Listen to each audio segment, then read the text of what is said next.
Okay, well, it's my pleasure to introduce Gwyn Griffiths, who used to be at iOS and then NOC, who's going to be talking about snippets of Autosub history, a tasting menu. So he's given me, I knew him already, but he's given me a few lines of bio, which I'll mention. So Gwyn joined iOS at Wormley in 1976, working on electromagnetic current meters and providing CTT support at sea. His work with embedded microcomputer systems for instruments was probably why he was asked to study options for the mission control system for one form of Autosub in 1988.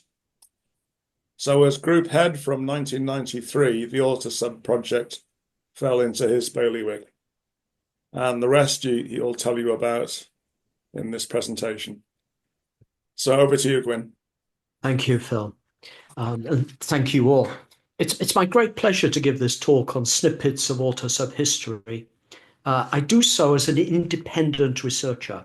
And although my past affiliation was with the Natural Environment Research Council and the National Oceanography Centre and its precursors, this is an independent view.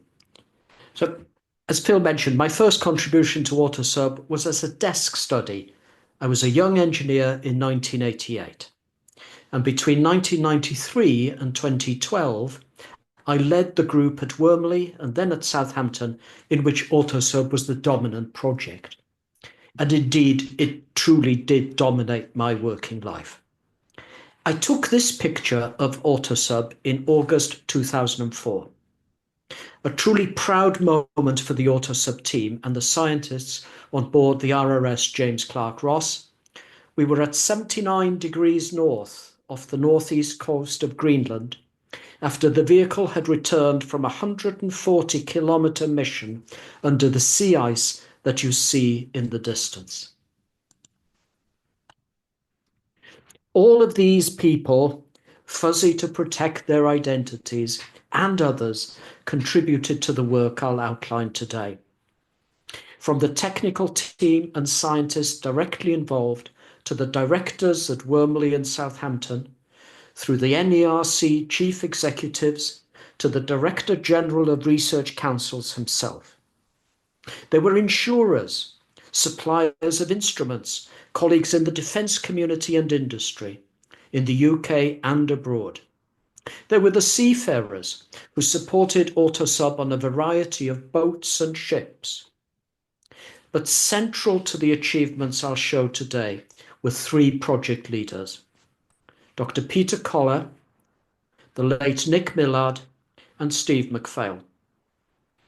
Through the 38 years of Natural Environment Research Council funding for Autosub, I personally cannot stress enough the cordial and productive relationships I had with successive stewards of marine science at NERC. I chose my title, Snippets of Autosub History, a Tasting Menu, because I wanted to show the range of source material about the project in the archives of the National Oceanographic Library, the NOL, and pulling out some of the detail from the very broad headings and tracing their development over 3 decades. The early days to 1995 were very well documented by Peter Collar as project leader, with the help of Joan Young.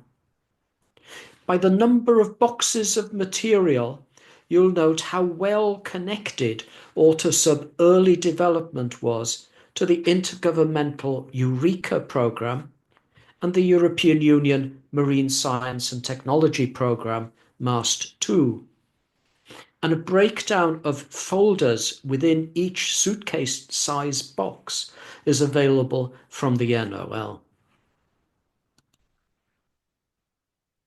From 1995, the archives contain a mix of paper and digital records. My own filing was rather more random than that of Peter Collar and Joan Young. Nevertheless, documents that complement the published technology and science papers are readily available. And online resources include cruise reports and data sets at the British Oceanographic Data Centre, and published papers via a number of different search paths. From this archive of over 2,000 documents, I've created this tasting menu of topics for this talk. You can see why I couldn't make a comprehensive coverage of the history. While recognizing that recollections of others might differ, I start with what I consider the origins of the Autosub concept and subsequent program. An interesting study area is the role of graphics in illustrating the Autosub vision of the late 1980s. The importance of the 27 Phase 1 desk studies in providing the motivation and guidance for later work should not be eclipsed by later developments. They provide evidence for how early ideas may persist, may be transformed, or may be completely wrong, or overtaken by changing science needs or alternative technical solutions. Researching the papers of steering committees and review groups may seem a dull task, but there are undoubtedly important examples of the management of UK Research Council science in these papers. Despite being retired 12 years, I am still too close to the project to provide an objective review. Reading some of the material the other week rekindles feelings of anger and dismay. On a far brighter note, I'll show how the Autosub team under Nick Millard responded to challenges by enabling fine science outcomes over a range of disciplines. The vexed issue of commercialization is a mixed bag, of some limited success, but also of missed opportunities. And I'll close with how I and others set a future path for Autosub some 15 years ago. Now, neither Dr. Nick Fleming or Dr. Stuart Rusby claimed that their 1983 review report for the European Commission was the germ of the Autosub project. But nevertheless, their study did have an influence on later thinking. The initial concept at Wormley was for an autonomous underwater vehicle for marine physics that came from Dr. Brian McCartney. Brian sent me this graph that he did many years ago. It shows on the y-axis the total energy required from a battery against the vehicle's speed on the x-axis for a range of different vehicle volumes increasing up here. And I'll return to details later. We do not have an exact date for Brian's graph. However, we do have this exact date for when the concept was taken up by Dr. John Woods as he was visiting marine science laboratories seeking advice on priorities for his upcoming role as NERC Director of Marine Science. Dr. Woods' multifaceted argument here on the left for a project to take forward the Autosub concept was put to NERC Council in 1986. His arguments were accepted and a working group established to investigate the feasibility of developing autonomous submersibles. The report, which is available in the NOL archives, makes interesting reading. For example, realizing a working prototype of the physical oceanography variant, named Dolphin, for deep ocean long path hydrographic instrument, was expected to cost £600,000 and take 17 person-years of effort over 5 years. I'll discuss the adverse impact this estimate had on the project in the subsequent slide. But nevertheless, NERC accepted the report, approved Autosub as a community research project, with Dr. Rusby as project coordinator who presented an outline plan in April 1987. And here is the outline plan from Dr. Stuart Rusby on the left for Dolphin, the hydrographic vehicle. And on the right, I've put the specifications for Autosub long range, the ALR, in 2023. And this makes for an interesting comparison. I do apologize, the small text needed to get all of this in. But, that comparison deserves an in-depth technical analysis in itself. There is something of import to say about virtually every parameter.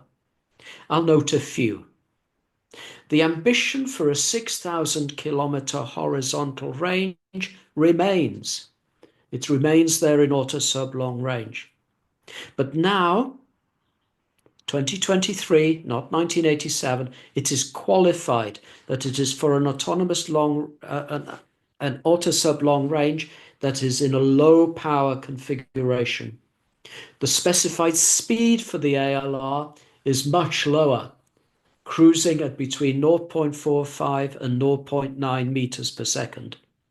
And in part, that's because using a laminar flow, low drag hull shape was soon abandoned as impractical. As for depth, the Autosub long range version aims for only 1,500 meters.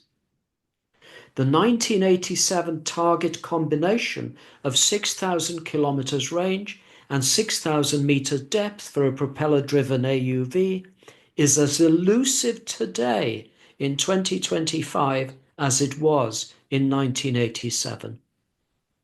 However, there are some items that have not changed: GPS for navigation, a flux gate compass for heading, and a DC direct coupled motor. In addition to dry tables of specifications, a set of 3 paintings were commissioned to illustrate the vision for autonomous submersibles. I hope that my memory is correct in attributing these to Polly Williamson at iOS.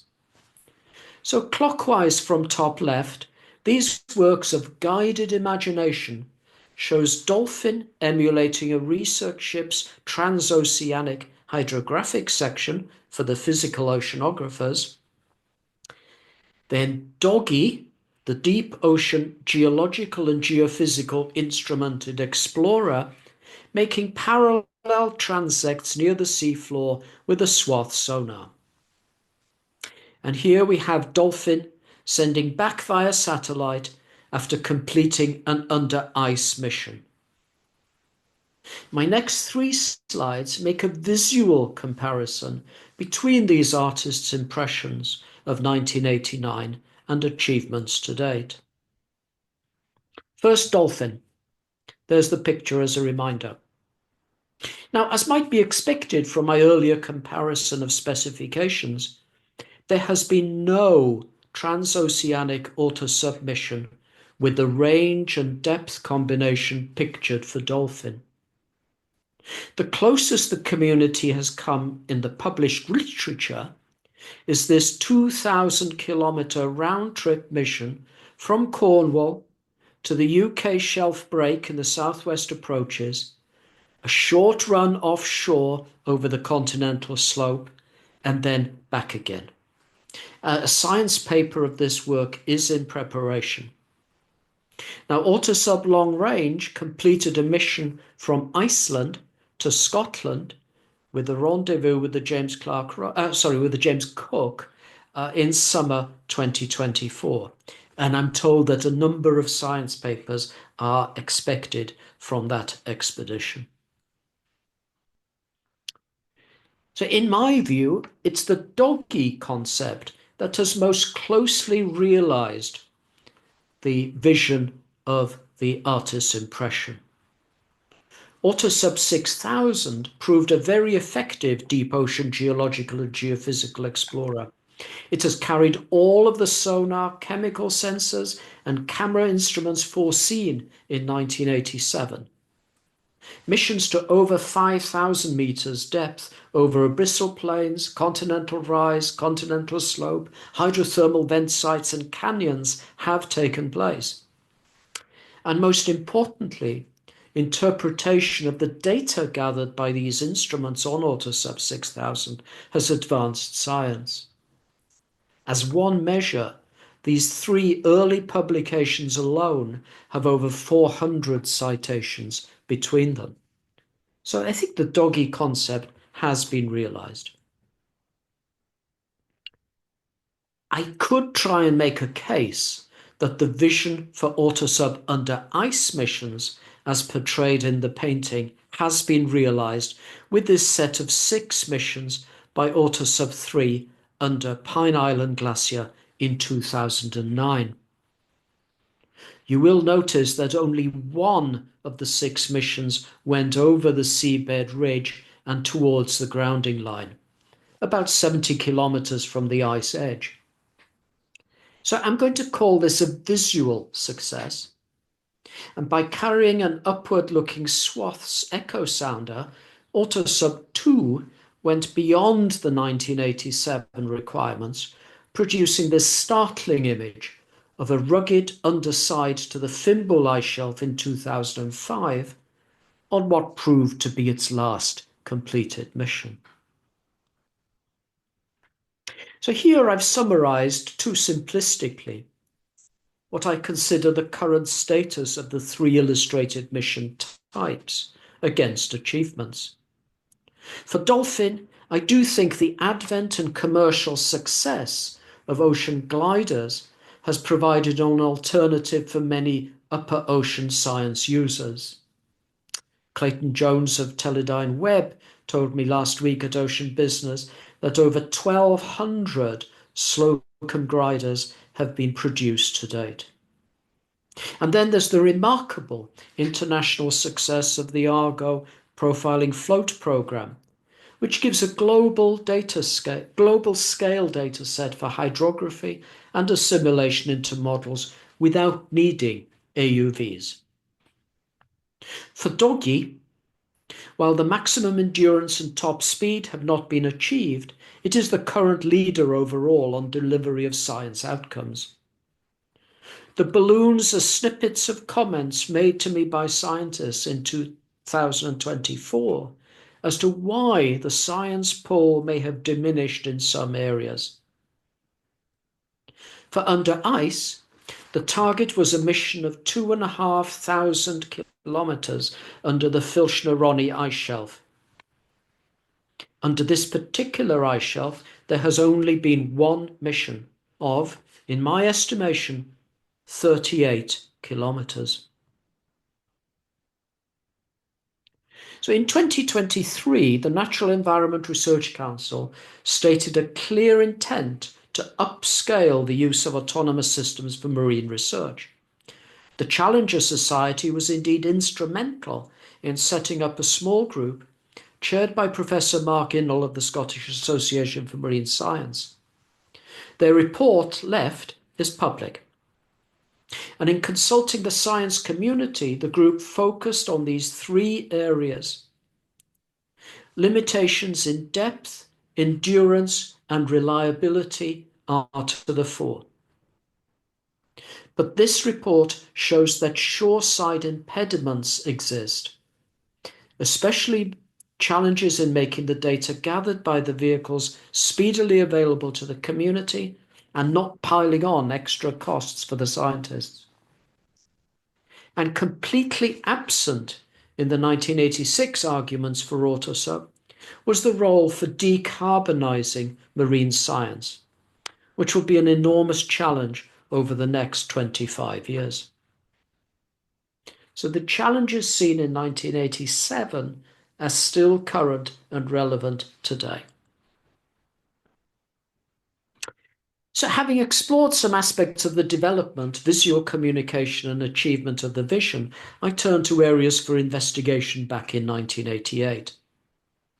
The content of these 27 Phase 1 reports were intended to provide the Autosub team with in-depth information on science requirements, technical options, risks and gaps in current technology, including those where developments by industry would be forthcoming, and those that were so specific to Autosub that they would need to be tackled by the team or commissioned by suppliers in defence or the industry communities. Legal and environmental constraints in public and private law were also studied. These reports were never published. Nevertheless, they provide a well-documented baseline for the information available to the Autosub project at its outset. They are there in the NOL archives. Some of them are only papers, not even a card cover to them. They need to be properly curated. They are an important resource. I'll delve down into two of these reports. Mission Control for Dolphin and Pressure Vessels, both from 1989. I wrote the Mission Control document. I drew on 6 years of practical experience of embedded microcomputer hardware and software for the self-contained subsurface instruments and surface buoys that telemetered their data via satellite. I also drew, as you might expect, on developments in academic and trade publications. The very high-level bullet points in the software box at left were mostly pulled through into the Autosub working vehicle. Although onboard artificial intelligence, AI, remains experimental to this day. Now on the right, my suggestion for a preferred computer programming language turned to be way off the mark. Modular 2 had too little support in industrial applications, and the team went for a variant of the ubiquitous language C. While knowledge-based systems have been used, at least experimentally, they are not mainstream. In my recommendation for computer hardware, the center box, I played safe, with a proven combination of powerful master processor and multiple slave devices. I underestimated the pace of change. But I did hint that a single standard approach could be attractive. Phase 2 of the Autosub project, I'll say from 1989 to 1995, was where detailed analysis, research into materials and fabrication techniques, design, construction and testing of key components, such as the propulsion motor and fin actuators, took place.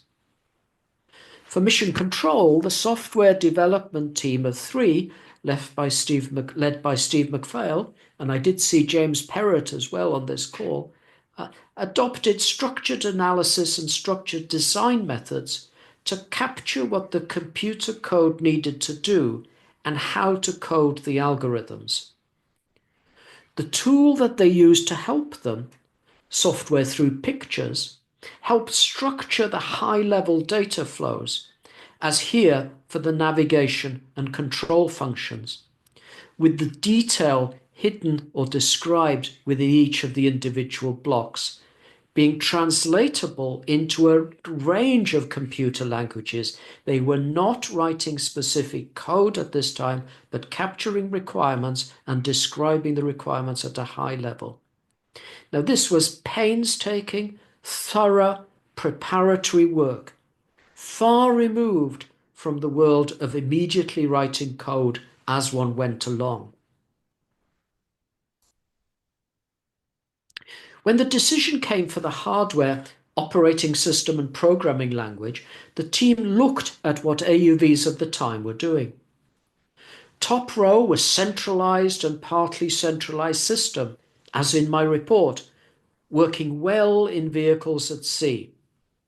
But the more modern approach was to distribute the computation across a number of nodes of more or less equal computer power, with nodes dedicated to well-defined functions such as motor control.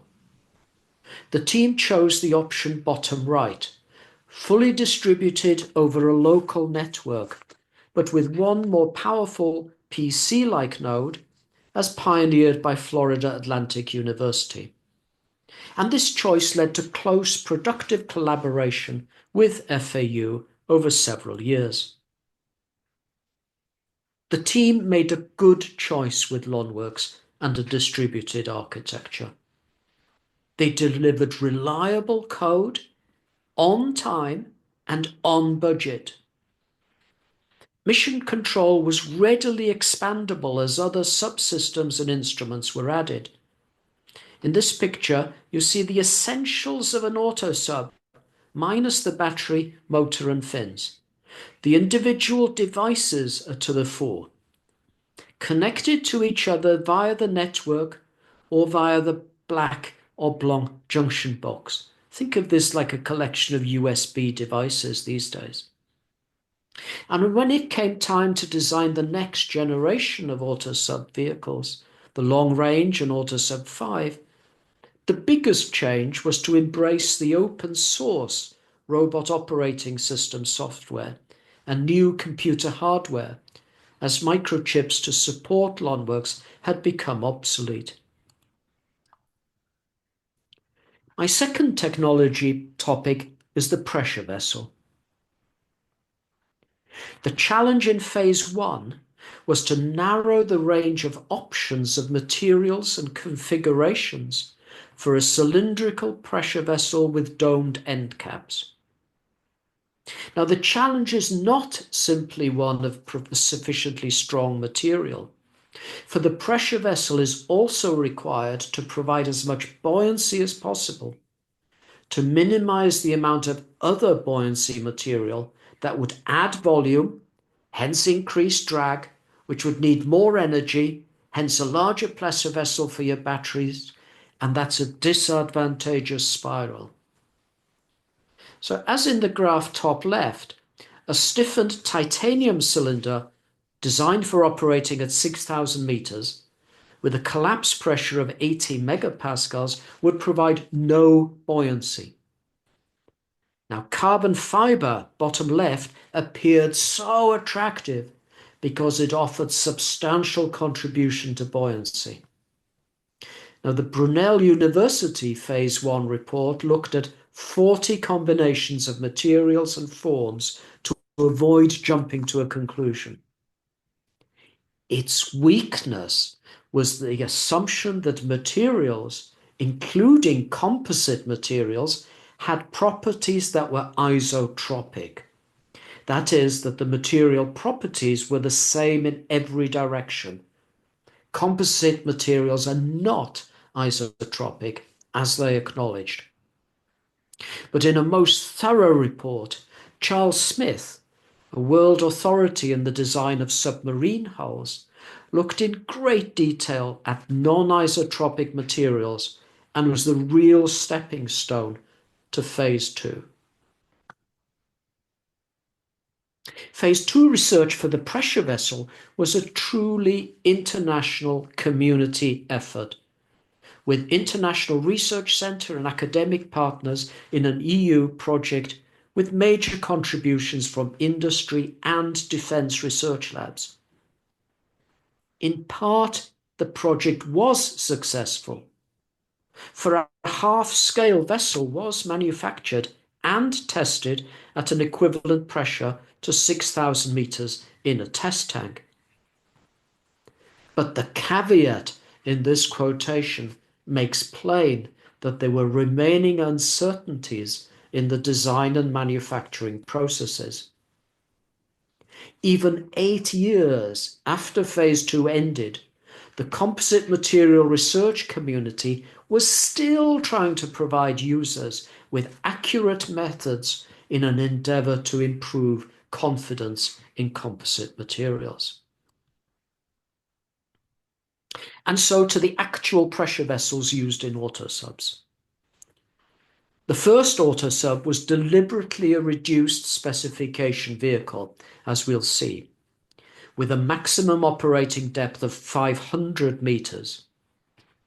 The large pressure vessel for battery and systems was of glass fiber reinforced polymer, GFRP, with additional buoyancy from saddles of syntactic foam. that is, glass microspheres embedded in a resin. For performance at an affordable cost, the Phase 1 Brunel report had identified GFRP as the preferred material, so there was some continuity from Phase 1 to actual first vehicle. Now, winding of the cylinder was a specialist task done by the Defence Research Agency at their site in Fort Halstead, Kent, not a centre for marine technology, a centre for gun barrels. So with the success of Autosub 1, the next version was to have an operating depth of 2,500 metres, making steps towards the goal of 6,000. GFRP would not give enough buoyancy, hence the choice of carbon fibre. But not a single vessel, rather 7 smaller diameter tubes that you see here on this end-on picture, in the expectation that the collapse pressure would be closer to prediction. Now, despite being wound by the maker of carbon fibre tubes for ultracentrifuges in the nuclear industry, the test sample collapsed at 3,200 metres. And hence we gave Autosub 2 a depth rating of half of that, 1,600 metres, keeping a safety factor of 2. Now, Autosub 6,000 was radically different. Using pressure-tolerant lithium batteries, it did not need a large pressure vessel. The control systems and instruments were easily housed in 6,000 metre rated small diameter titanium tubes. So this is a nice example of a new technology becoming available, lithium polymer batteries, resulting in a new option for another component, the pressure vessel, doing without the big pressure vessel entirely. A nice example. Now, the next menu item on my tasting menu is quite different. It's the history of how the Autosub project was steered and reviewed. It's a topic that is well covered in the archives at Southampton. In common with other NERC community research projects, Autosub had a science steering committee. My paraphrase is that the committee was the guardian of the outline specification. But the £600,000 and 17 person years initially estimated proved far short of what was needed to complete a dolphin vehicle. And recall that to date, no one has built an AUV with the dolphin specifications. In a periodic Science Management Institute of iOS as a whole, here are 3 quotations from the section on Autosub. It was a difficult time. The resulting science case review came up with a pragmatic set of recommendations. It suggested NERC give the team 2 years to deliver a fully working vehicle, although with reduced depth and endurance. Now, you might think that was it, the green light, but no. On receiving the science case review, NERC's Marine Science Committee asked their secretariat to produce a zero-based review, an investment appraisal for 3 specific courses of action. Here they are. Essentially, the science case, as from the review panel: withdraw and commission or adapt a commercial AUV, or withdraw completely from the autonomous underwater submersible world. The Secretariat recommended Case 1, essentially the same as the review group, an AUV with very limited depth and range, and that was accepted by the Marine Science Committee. Now, you might think that was it, the green light, but no. The reviews were submitted to the Director General of Research Councils, Sir John Cadogan, His staff had several queries which were addressed in correspondence, but it culminated in an interview in Whitehall of which there is no known record. Sir John Cadogan personally questioned the NERC Chief Executive, Professor, now Lord Krebs, the Southampton Oceanography Centre Director, Professor John Shepherd, and me. Sir John's sharp, pointed questions demanded to-the-point answers. Waffle would have lost us the case. Even now, as I read my notes, that was the most intense hour of my professional life. But we did have the green light. Now, in this slide, I'm far from a detached amateur historian. I'm truly proud to recall the terrific effort and achievement of the team under Nick Millard's leadership. A basic working vehicle was delivered 8 months after Sir John Cadogan's green light. And a year later, April 1997, Autosub was fully autonomous, gathering science data off Oban for a student of Professor Steve Thorpe, FRS. At the end of 1987, the team were on a series of missions off Fort Lauderdale, Florida, unescorted at times, on transects of up to 110 kilometers. The following summer, Autosub was off Bermuda, including a 263-kilometer mission with noticed scientists Tony Knapp and Tommy Dickey, and with sensors from Florida Atlantic University. And importantly, those missions were supported by funding from the US Office of Naval Research for Florida and the US National Science Foundation off Bermuda, clear markers of the growing international reputation of Autosub. The 2-year program that delivered exactly what NERC required of the project had been overseen by a reconstituted steering committee, chaired by council member Dr. Jeff Randall, Director of Global Health, Safety and Environmental Operations for AstraZeneca's Environmental Division. We were on a short leash. Dr. Randall was immensely supportive of a follow-on bid to NERC to use the Autosub for a series of science projects. The community was successful in its bid, and now we had a thematic program committee chaired by Sir Anthony Lawton, FRS. And after that successful program, the team and the vehicle were ready for the challenge of under ice operations, a new NERC thematic program chaired by Steve Ackley from the US. Also in the archives are the reviews, confidential at the time, of the whole Oceanography Centre, including Autosub, and of the Autosub under ice program. And we made the Strut report, the external review group on the loss of Autosub 2, available on request. As director of the Southampton Oceanography Centre, John Shepherd had each division set up a program review group with annual meetings. Now, this was an excellent concept. Their reports were insightful and helpful to me and the Autosub team. They weren't one-off. There was a relationship developed over some years.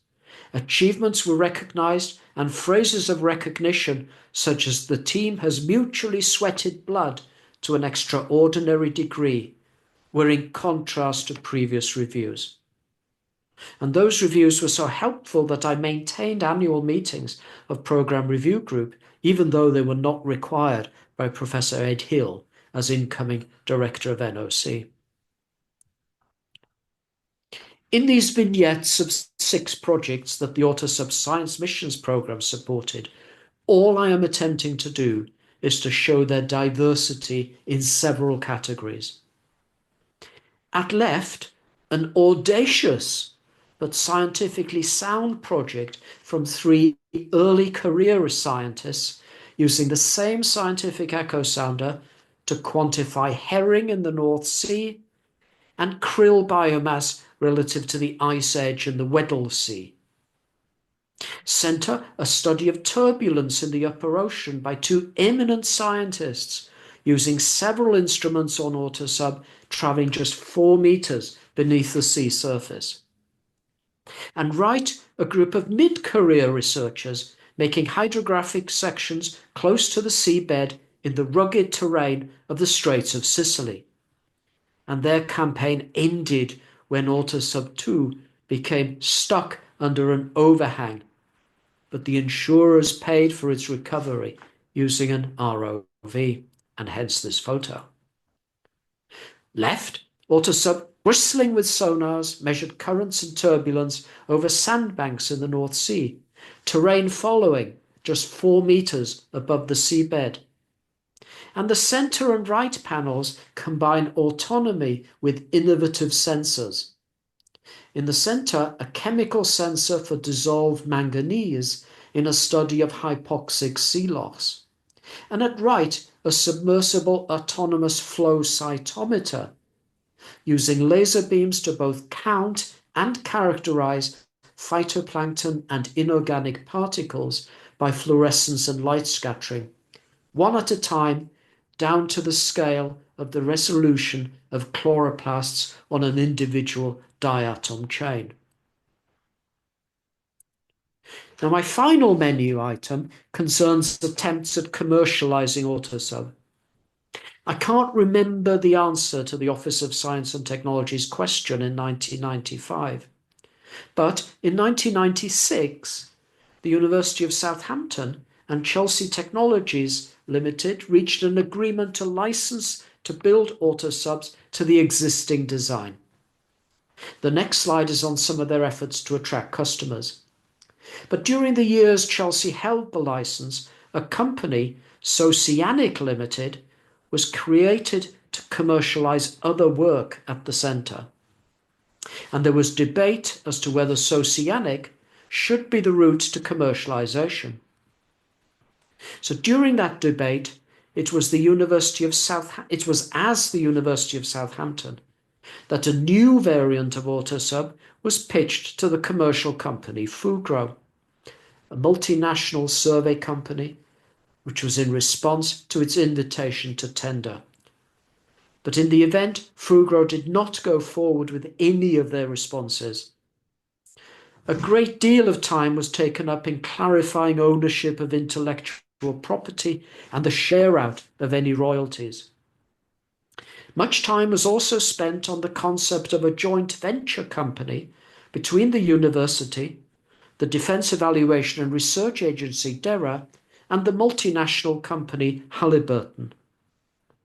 But the impending split of DERA to form the private company Kinetic brought an end to those negotiations.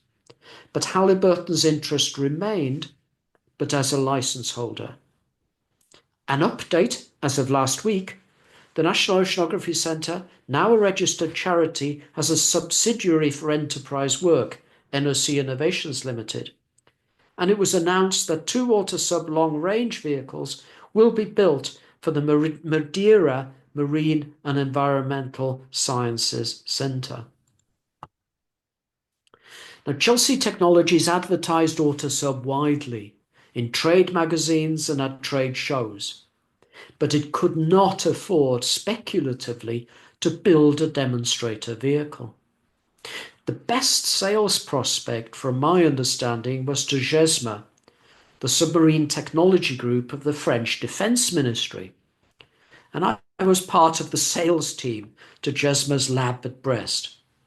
The agreed next step was a demonstration funded by GESMA using Autosub 1 to test one of their key mission requirements, the ability to navigate underwater with position updates sent to the vehicle by an acoustic communications link provided from the acoustic navigation system and surface buoys with GPS. The trial for GESMA in Portland Harbour was a success, and the graphic shows a deliberate cumulative dead reckoning error being reset. But despite that technical success, no order to Chelsea was forthcoming. Now, in contrast, as part of a multinational company, Halliburton, Subsea 7 had access to the capital needed to build a custom version of Autosub 2, configured as a seabed survey vehicle for the offshore oil and gas industry. Now, their business model was not to build vehicles to sell, but to have their own suite of survey tools to provide a one-stop shop, a ship with all the tools and people to deliver the reports and maps a client required. So GeoSub was a technical success. However, AUVs are still not truly established offshore, and furthermore, for site inspections, a torpedo-shaped vehicle is not suitable. It's not sufficiently maneuverable in 3 dimensions. I don't know how much of the Autosub legacy is within Subsea 7's current generation of inspection AUVs. So several AUVs that were contemporaries of Autosub circa 2000 did become commercial successes. Startup businesses were created and built up over a number of years. Several changed hands, invariably sold to larger companies. Now, only for Hydroid out of Woods Hole have I found a valuation, $350 million in 2020. I do not know of a study into how the groups that developed these vehicles achieved their commercial success. I end this tasting menu with a strategic change concerning autonomous vehicles at Southampton. Back in 2011, with my retirement approaching, I was concerned about the future for AUVs to be able to compete for funding alongside science groups at NOC, and indeed alongside the highly innovative Sensor Technologies Group. I could see an advantage for the AUVs and gliders to be part of NERC's National Marine Facilities. And before taking this idea to my managers, I sought the sage counsel of a member of my division's programme review group, Geoffrey Robinson, a Fellow of the Royal Academy of Engineering, past director of IBM's Hursley Research Lab. Now, face to face across my table, this straight-talking man's first reaction was to ask, "What have you been smoking?" But on further discussion, he thought the idea had merit. And to cut a long story short, there was a structured process well documented in electronic files in the archives that led to the creation of the Marine Autonomous and Robotic Systems Facility, MARS.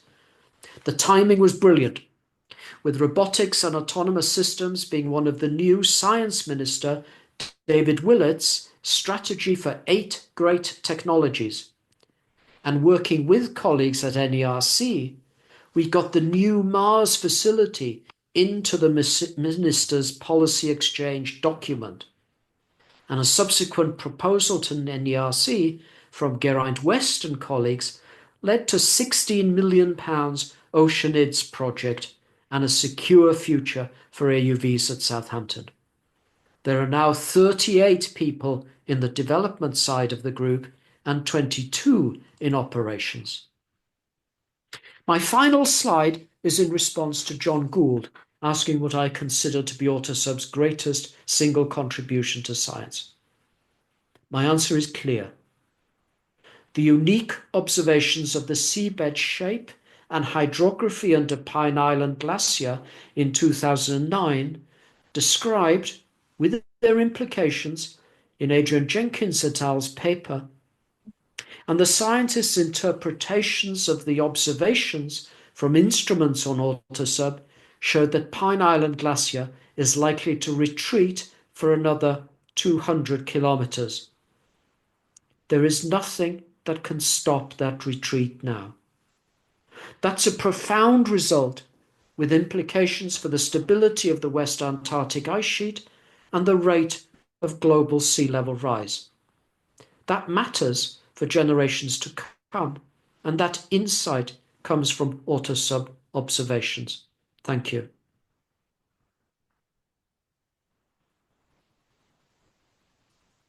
Okay, well, thank you, Gwyn, for an excellent talk. I had no idea that Autosub was had such a complicated history. Actually, I mean that Pine Island glacier result was obviously very important. But why has there been no set of further uses of Autosub or other technologies in that way? Where that's sorry, I seem to press the wrong button locally here now. Um, it- I think that demands insights that would need careful conversations with the scientists involved. Um, that the risk on Pine Island was not insignificant. Only one of those missions went over um, the ridge because on its way back, where it tried to terrain follow the underside of the ice, it got into an inverted crevasse. It went into this inverted crevasse, but its collision avoidance systems and emergency abort procedures brought it back. That's why it was not taken on subsequent missions under that area. Aha. Uh, a version of Autosub Long Range has been under the Dotson Glacier, also in the Amundsen Sea sector. Those results have not been written up.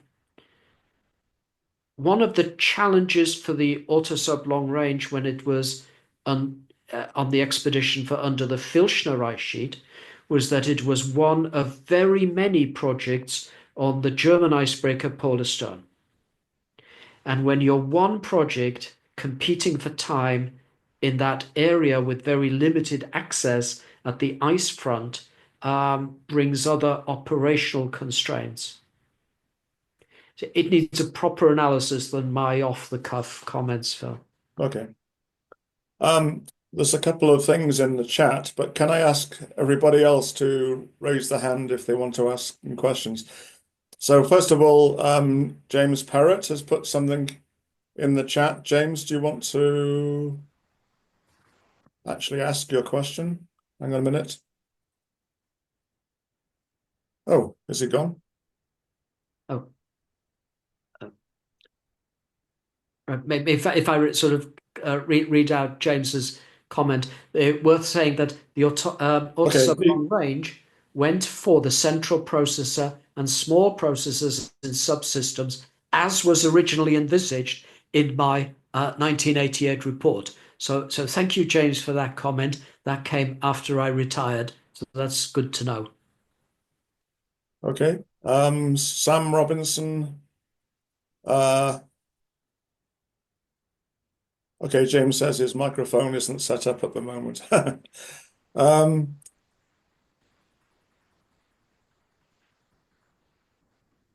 this thing doesn't seem to be in alphabetical order. Anyway, okay, here we go. Sam Robinson. Oh, I lost a minute.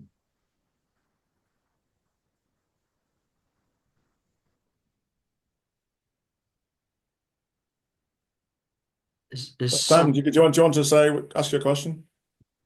Sorry, I was hi Gwen. Thanks for Okay. this. There's definitely a good history PhD in this at some point. I wanted to ask that when John talks about Argo and the early Argo, it's always framed as a project that from the outset had both a global geographical ambition, but also had the idea that it was from always going to be a multi-country international project that ultimately would attempt to try and bring everyone in the world in. The story of autonomous underwater vehicles, which I know very little about, um, more broadly, and in this presentation as well, seems to be a lot of separate efforts. And I wondered if you could speak a little bit more to the kind of international um, cooperation level. It strikes me that this is a story of um, innovation at a time of great political change.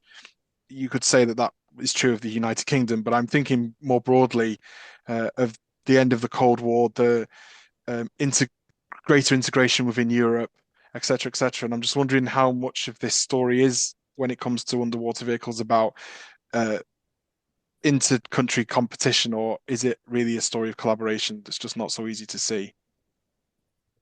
Thanks, Sam. I think there are threads of stories of true, genuine international collaboration in subsystem technologies, and in the way that Autosub had collaboration with the US on sensors, and within European Union projects on reducing risk for carbon fiber pressure vessels and so on.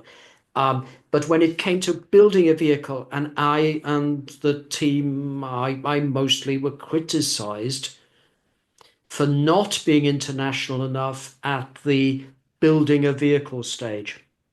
But what was happening in the EU at that time, and its mast projects, was that groups would build demonstrator vehicles, often small, that how do you then have ensure a future for that vehicle for many centers having built the technology. Building a technology is very different to a science project collaboration. And there was the most successful AUV project of multinational cooperation that produced a vehicle was the company Maridan with the Martin vehicle, but that company doesn't really exist in a substantial way today. The US groups, there were individual groups even within the US. Woods Hole, MIT had their own completely different strands of vehicle developments. And even within Woods Hole itself, the Deep Submergence group with Abe was quite different to the Remus group in the different laboratory. So it was competition. Okay. Paul Abrahamson in Bath, do you want to ask a question? Yes, absolutely. Hello, Gwyn.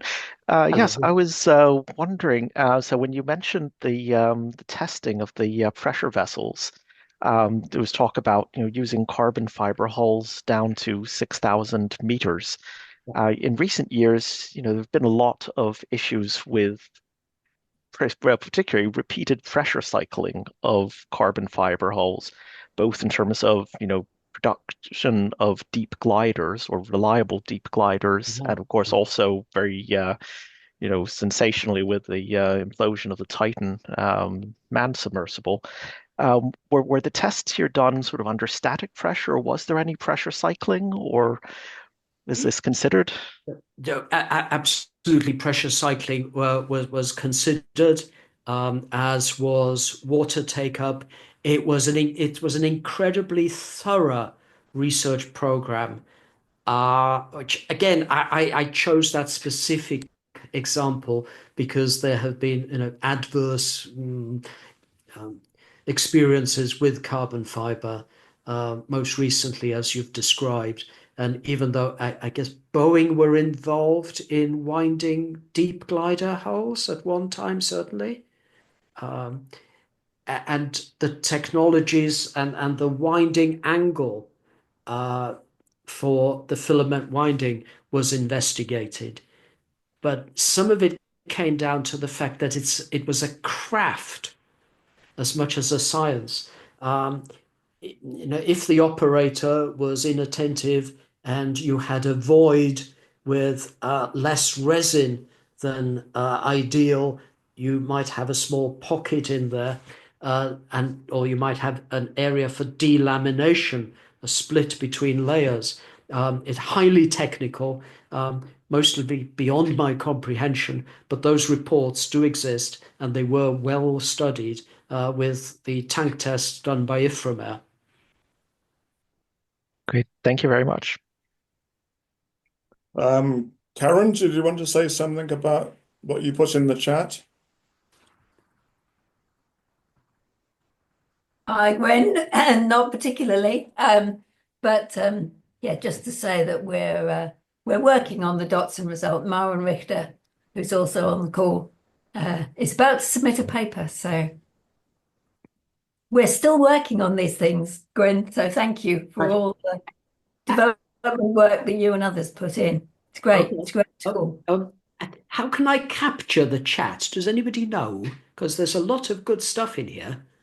Just press the button marked chat at the bottom of your screen. Yes, and then, but I want to capture it. I want to store it all. Oh, I don't know. I think there might be an option for the panelists to save the chat Yeah, as I mean, well as a submenu somewhere. it all depends which button I pressed when I set up the Thank you for that. And there's a booking. comment that Autosub has been under the Rossai shelf. I did not know that at all. Really?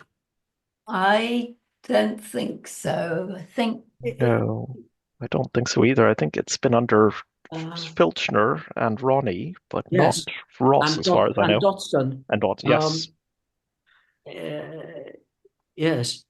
So I think I have copied the chat.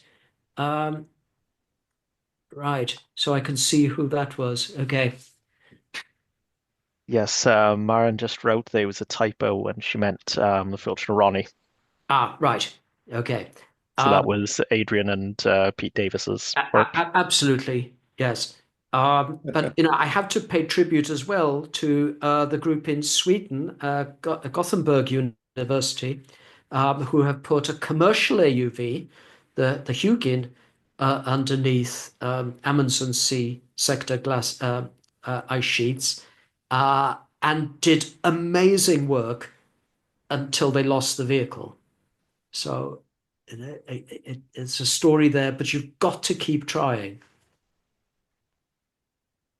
Gwyn, I'd like to comment on Sam's the issue that Sam raised about the difference between Autosub and Argo.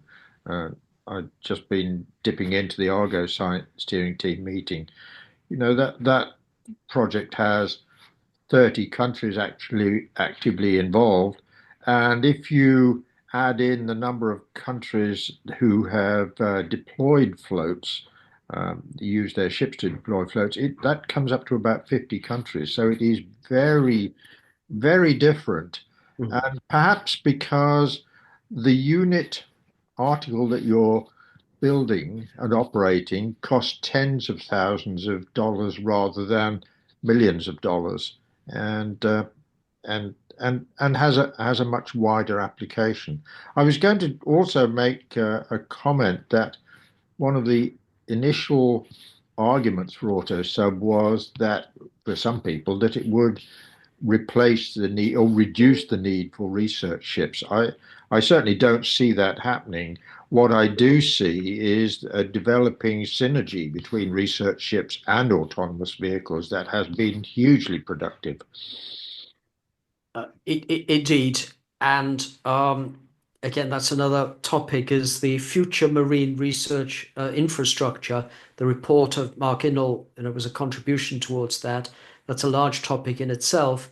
I am given to understand that it was the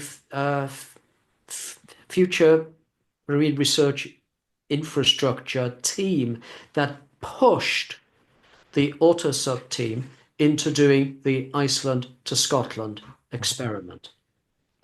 Rather than a pure science drive, it was needed as a demonstrator on what could be done as a choke section by an autonomous vehicle now.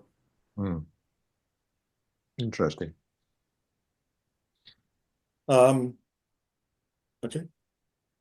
Does anybody else raise their hand for a question? Okay, Sam, go on again.